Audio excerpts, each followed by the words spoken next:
परेशान होने की जरूरत नहीं है, बुज़दिली दिखाने की जरूरत नहीं है। इंसान नहीं जो घबराए माहौल के खूनी मंजर से। उस वक्त पे जीना लाजिम है जिस वक्त के जीना मुश्किल हो। हम पर जो वक्त आया है तारीख के तसलसल में देखिए, यही हालात मक्का की सरजमीन पर भी थे। आज जो लोग देशभक्त अपने आप को कह रहे हैं, मैं खुलकर आरएसएस का नाम लेना चाहता हूं। ये आरएसएस 1857 से लेकर 1947 तक सिर्फ अंग्रेजों की गुलामी करती रही। ये आरएसएस हिंदुस्तान के फ्रीडम फाइटर्स को पकड़वाती रही। आरएसएस का सबसे बड़ा लीडर काला पानी की जेल में जब बंद हुआ तो लिखकर माफी मांगकर बाहर आया। हिंदुस्तान की आजादी पे जब तिरंगा लहराया गया तो सबसे पहले आरएसएस ने तिरंगे में आग लगाकर पैरों से कुचला। गांधी जी को नाथूराम गोडसे ने कत्ल किया। आज बदनसीबी की बात है कि हिंदुस्तान की सरजमीन पर उन काले सियासतदानों की हुकूमत है ताकि पार्लियामेंट के ऐवान से लेकर हिंदुस्तान के मैदान तक आपके हक की हिफाजत होती रहे। और अगर आप जाहिल रह गए तो आपका हक कोई भी देने वाला नहीं है। आज आपके साथ जो कुछ भी हो रहा है ये कोई नई बात नहीं है। अल्लामा इकबाल ने बहुत पहले कहा था, बातिल से दबने वाले आए आसमां नहीं हम, 100 बार कर चुका है तू इम्तिहान हमारा। तौहीद की अमानत सीनों में है हमारे, आसान नहीं मिटाना नामो निशां हमारा।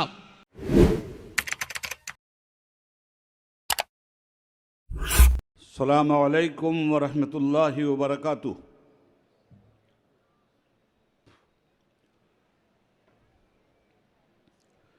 नहमदुहु व नुसल्ली अला हबीबिहिल करीम। अम्मा बाद, फ़ौज़ु बिल्लाहि मिनश शैतानिर रजीम। बिस्मिल्लाहिर रहमानिर रहीम। हस्बी अल्लाहु व निअमल वकील, नेमल मौला व नेमन नसीर। आमनतु बिल्लाह सदक़ल्लाहुल अलीयुल अज़ीम।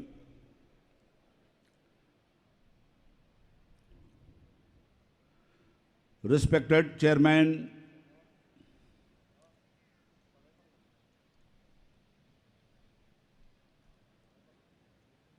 और स्टेज पर बैठे हुए दानिशवराने मिल्लत Islamia,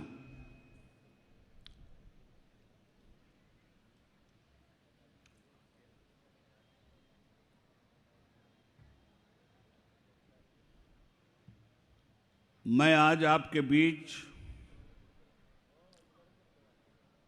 popular front of India को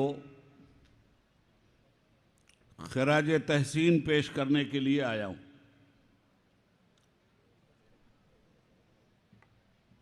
पॉपुलर फ्रंट ऑफ इंडिया उम्मत मुस्लिमा की ताकत का अजीमुश्शान निशान है। Popular front of India Hindustan की सरजमीन पर दस्तूर हिंद में दिए गए हुकूक की हिफाजत करते हुए मुल्क के तमाम गैर मुस्लिम, गरीब और पिछड़े हुए लोगों का साथी है।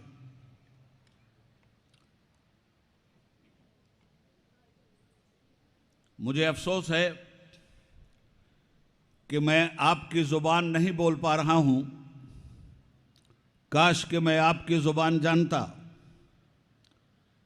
तो मैं आपसे आपकी ज़ुबान में बात करता। मगर मैंने सुना है कि यहाँ के लोग गल्फ़ में रहते हैं और अच्छी खासी उर्दू ज़ुबान भी वो जानने लगे, इसलिए थोड़ा बर्दाश्त कर लीजिएगा और मेरी मजबूरी को माफ़ कीजिएगा।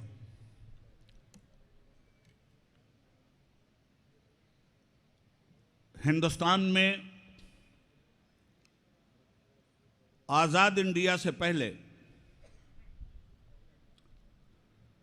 तन के गोरे मन के काले अंग्रेजों की हुकूमत थी। हर कौम को यह हक हासिल है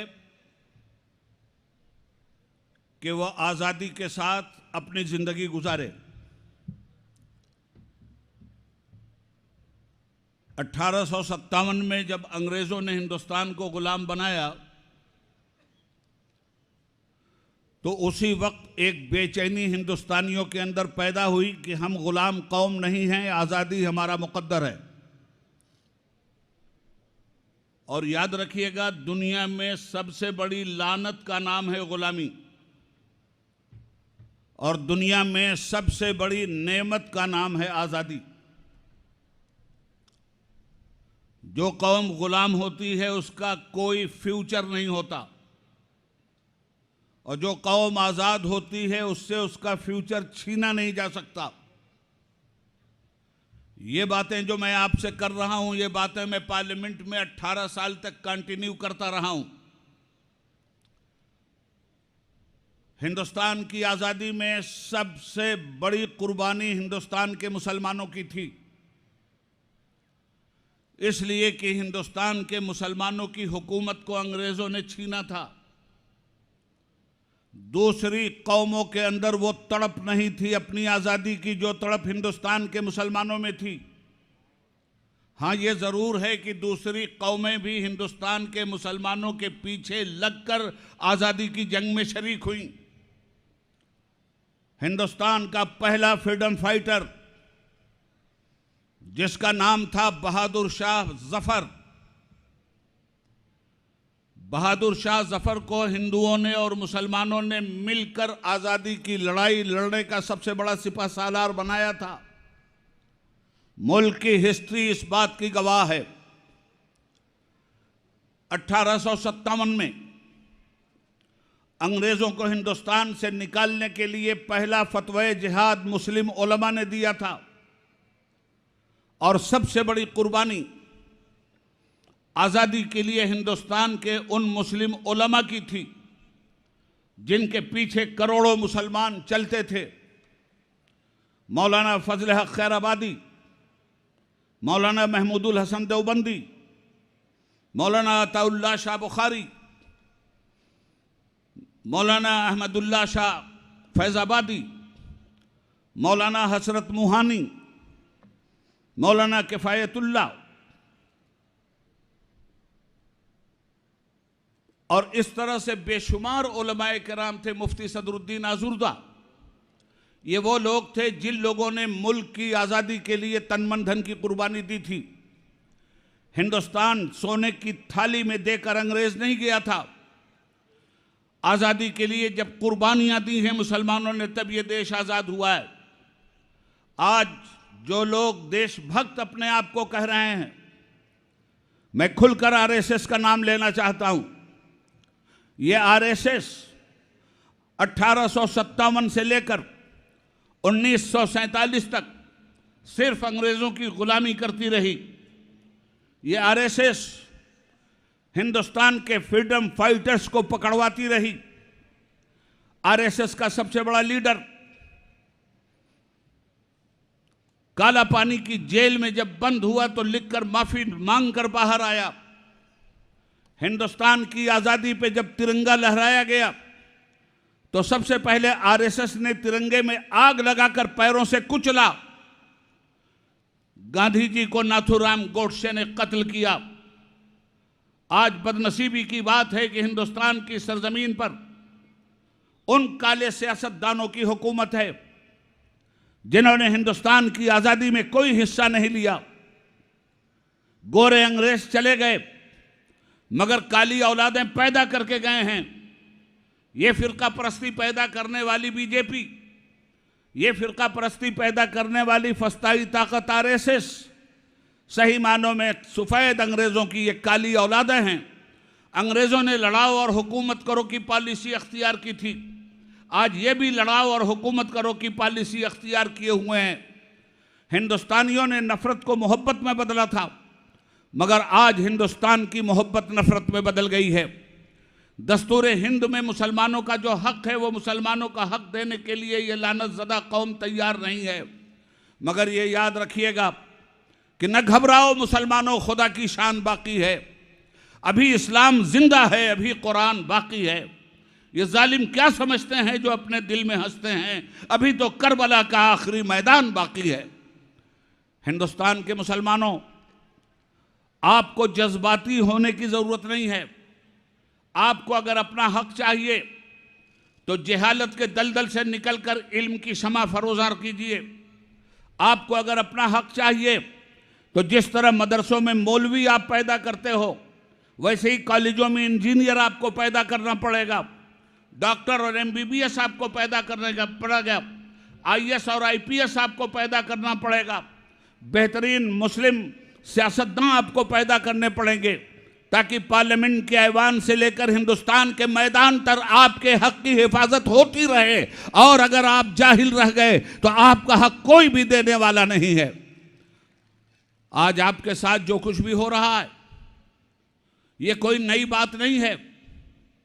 अल्लामा इकबाल ने बहुत पहले कहा था, बातिल से दबने वाले आया आसमां नहीं हम, 100 बार कर चुका है तू इम्तिहा हमारा, तौहीद की अमानत सीनों में है हमारे, आशा नहीं मिटाना नामो निशा हमारा।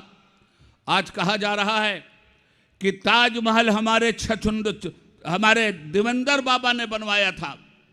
पार्लियामेंट में अशोक सिंघल का भाई भी यही बोला था, ताजमहल मुगलों ने नहीं बनवाया, ताजमहल शाहजहां ने नहीं बनवाया, किसने बनवाया? तो उसने कहा देवेंद्र बाबा ने बनवाया था। पूरा हाउस हंसने लगा। मैंने कहा हंसिए मत, ये सही बोल रहे हैं और मुझे 1 मिनट का जवाब चाहिए। मैंने कहा मिस्टर सिंघल, ताजमहल तो तुम्हारे देवेंद्र बाबा ने बनवाया था, आधी बात क्यों कर रहे हो, पूरी बात करो। पूरा इतिहास मुझे मालूम है, ताजमहल तुम्हारे देवेंद्र बाबा ने बनवाया था और लाल किला तुम्हारे छछुंदर बाबा ने बनवाया था। हजरात, परेशान होने की जरूरत नहीं है, बुज़दिली दिखाने की जरूरत नहीं है। इंसान नहीं जो घबराए माहौल के खूनी मंजर से, उस वक्त पे जीना लाजिम है जिस वक्त के जीना मुश्किल हो। हम पर जो वक्त आया है, तारीख के तसलसल में देखिए, यही हालात मक्का की सरजमीन पर भी थे। 13 साल तक मक्का की धरती पर सरवरे अंबिया खातिमुन नबीयीन जनाब मोहम्मदुर रसूलुल्लाह सल्लल्लाहु अलैहि वसल्लम और उनके असहाब जिन मुसीबतों से गुजरे थे, कुरान पाक पढ़ते थे तो सीटी बजाई जाती थी, नमाज पढ़ी जाती थी तो नंगे होके नाचा जाता था, और जब सहाबा तबलीग के लिए निकलते थे तो गाली दी जाती थी। आज वही दौर आपके सामने भी आ गया है। इसलिए आपको अगर मॉडल तलाश करना है तो नबी अकरम की सूरत में तलाश कीजिए। आप अगर अपने बनाए हुए वसूलों की बुनियाद पर इन फिरका परस्तों से लड़ना चाहते हैं, आप कभी भी कामयाब नहीं हो सकते। अगर आपको कामयाब होना है तो मक्का की 13 साल जिंदगी देखनी पड़ेगी और मक्का और मदीने की 10 साल जिंदगी देखनी पड़ेगी। पूरा अरब कुफ्र शिर्क का गहवारा था, मगर एक अरब ने आदमी का बोल बाला कर दिया, खाक के जर्रों को हम दोषे सुरैया कर दिया।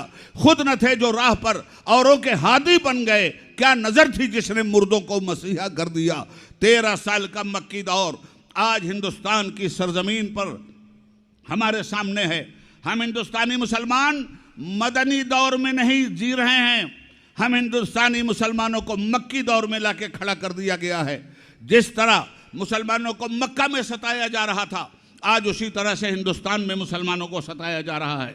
जिस तरह मक्का में कुरान की बेहुरमती की जा रही थी, आज उसी तरह हिंदुस्तान में कुरान की बेहुरमती की जा रही है। जिस तरह मक्का में पैगंबर इस्लाम की तौहीन की जा रही थी, आज भी पैगंबर इस्लाम की तौहीन हिंदुस्तान में की जा रही है। इसलिए अगर इनका मुंह तोड़ जवाब देना है तो गाली इनका जवाब नहीं है, जहालत इनका जवाब नहीं है, सुन्नत रसूलुल्लाह इसका जवाब है। अल्लाह के नबी ने उस जमाने में किस मुसीबत का हवाला दिया था, किसी मुसीबत को सहने के लिए अल्लाह के नबी ने सहाबा से ये नहीं कहा था मक्के में कि तलवार उठा लो, मक्के में ये नहीं कहा था कि जज्बाती गुफ्तगू कर दो, मक्के में कहा था सब्र करो तुम्हारा ठिकाना जन्नत है। मगर जब मदीना पहुँचे, तो मदीने में एक इनकलाबी कैफियत पैदा कर दी गई। 23 साल की ज़िंदगी में इस्लाम को कोई रोक नहीं सका। पूरे अरब में न शिरक रहा न मुशरिक रहा, न काफिर रहा न काफिरी रही, न बिदअत रही न बिदअती रहा। पूरा अरब पाक साफ होकर ला इलाहा इल्लल्लाह मुहम्मदुर रसूलुल्लाह के साए में आ गया था। इसलिए हिंदुस्तानी मुसलमानों, आपको भी अपने पैगंबर की ज़िंदगी को देखते हुए हिंदुस्तान की सरजमीन पर अपने बेहतरीन फ्यूचर को तलाश करना है।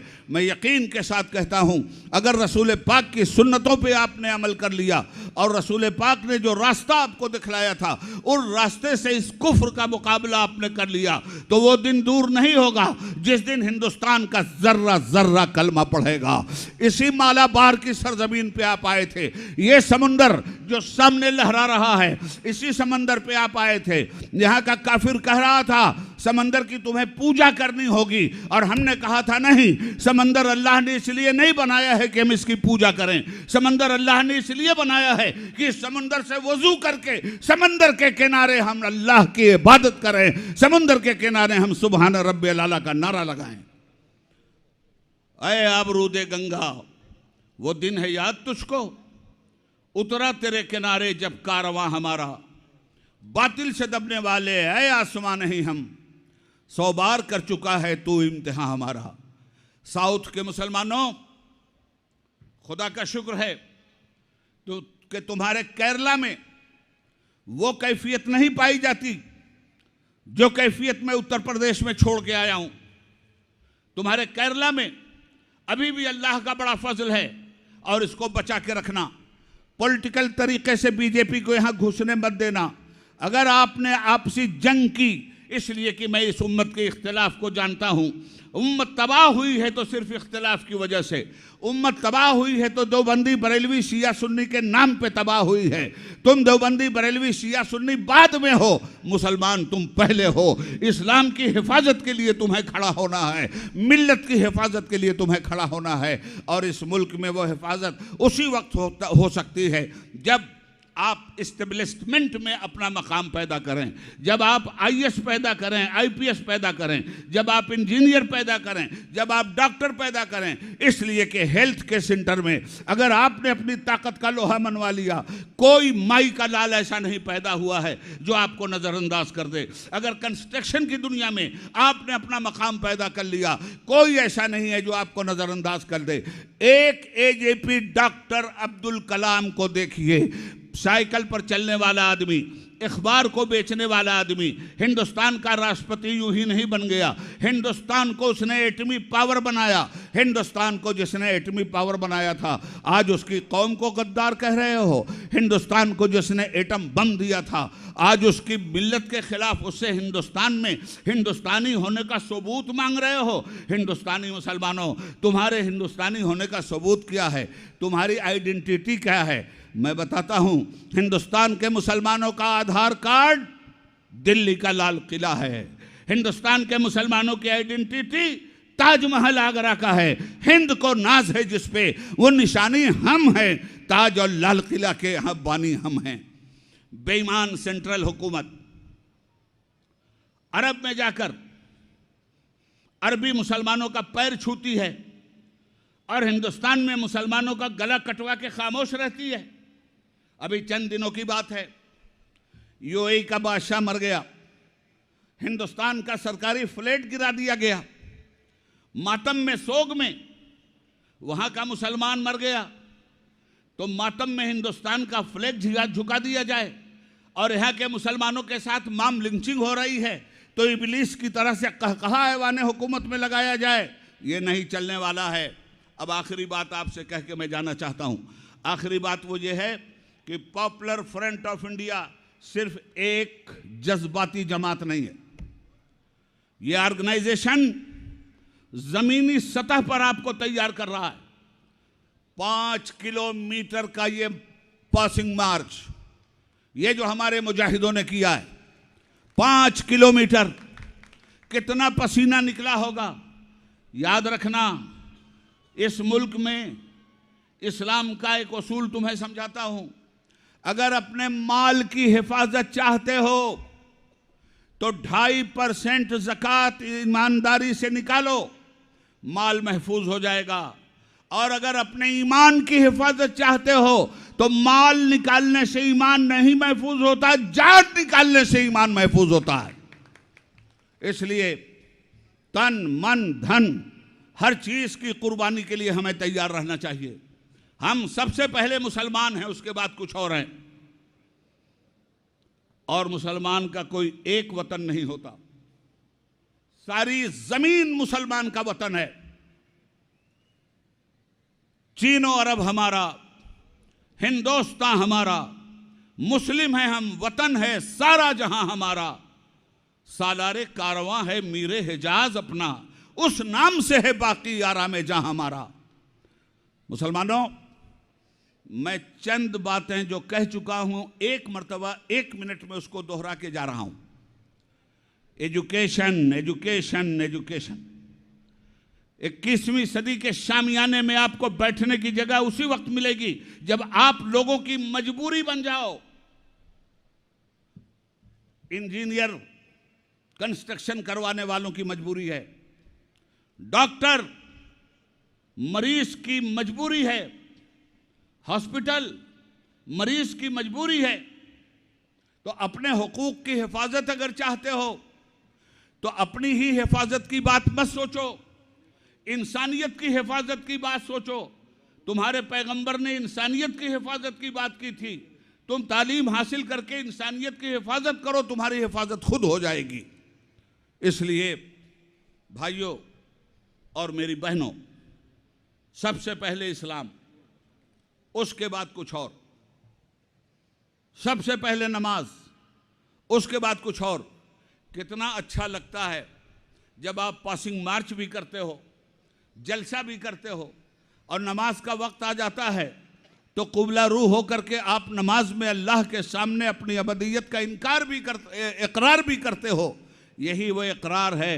याद रखिएगा, इन जालिमों के जुल्म से आपका कुछ नहीं बिगड़ने वाला है और खून शहीदा कभी रायगा नहीं जाने वाला है।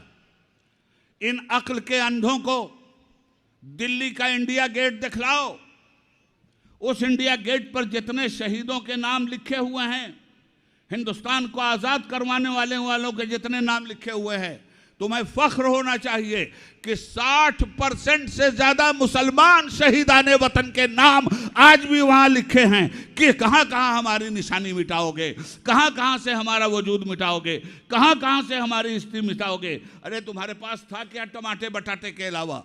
पत्तल में खाने वाले। तहजीब हम लाए इस मुल्क में, तमद्दुन हम लाए इस मुल्क में, कल्चर हम लाए इस मुल्क में, और हिंदुस्तान में एजुकेशन और हिंदुस्तान में विद्या के रास्ते हमने खोले। फिर भी हमसे ये गिला है कि वफादार नहीं। कौन सी फील्ड है जिस फील्ड में मुसलमानों ने मुल्क को शर्मिंदा किया है? हर फील्ड में मुसलमान सफ़े अव्वल में दिखलाई देता है। साइंस के मैदान में अब्दुल कलाम से बड़ा कोई साइंटिस्ट हिंदुस्तान में नहीं है। आज़ादी हिंद के मैदान में मौलाना अबुल कलाम आज़ाद से बड़ा कोई तुम्हारे पास आज़ादी हिंद का आदमी नहीं है। याद रखना, जिन्ना साहब तो लीडर थे, जिन्ना साहब के पीछे सारा मुसलमान खड़ा था, मगर मुत्तहिदा हिंदुस्तान की बात अबुल कलाम आज़ाद ने किया था। आज़ाद के पीछे मुसलमान नहीं खड़ा था, फिर भी हिंदुस्तान के पीछे मौलाना आज़ाद खड़े थे। ये मामूली बात नहीं थी। आज़ाद की यही वो खूबी है जो गांधी से बड़ा और नेहरू से बड़ा लीडर भी बनाकर आज़ाद को खड़ा करती है। इसलिए आप हिस्ट्री पढ़िए, हिस्ट्री मिटाई जा रही है, आपके नाम तब्दील किए जा रहे हैं, नया निसाब तालीम लाया गया है। नए निसाब तालीम में आपके शहीदाने वतन को जगह नहीं दी जा रही है। इसलिए मुसलमानों की जिम्मेदारी है कि हिस्टोरिकल तौर पर अपने उन शहीदों का नाम को पहचाने और काम को पहचाने जो काम उन्होंने किया था। मैं पॉपुलर फ्रंट ऑफ इंडिया के जिम्मेदारों से रिक्वेस्ट करता हूं, इस्तदुआ करता हूं, गुजारिश करता हूं कि आप इस रुख पर भी सोचिए और इस रुख पर सोच करके अपनी कौम में इस्लामिक हिस्ट्री को हर मुस्लिम बच्चे को पढ़वा देना जरूरी है। अगर आपने अपने शहीदों को नहीं पढ़वाया तो एक दिन वो आएगा कि ये सारे लिंगोटीबाज जो हिंदुस्तान के हमेशा गद्दार रहे हैं, देशभक्ति का सर्टिफिकेट लेकर हिंदुस्तानियों को समझा देंगे कि हिंदुस्तान में मुसलमानों का कोई रोल नहीं था आज़ादी में। और हमें यह समझाना है कि अगर हमने आज़ादी में रोल अपनाया नहीं होता तो तुम आज भी गुलाम होते। तुमको आज़ादी मिली है तो हम मुसलमानों के खून की खैरात से मिली है। पॉपुलर फ्रंट को अल्लाह ताला दिन दुनी रात चौगुनी तरक्की अता फरमाए। खूब की सैर चमन फूल चुने शाद रहे, बागबां जाता हूँ गुलशन तेरा आबाद रहे। खुदा हाफिज, सलाम अलैकुम।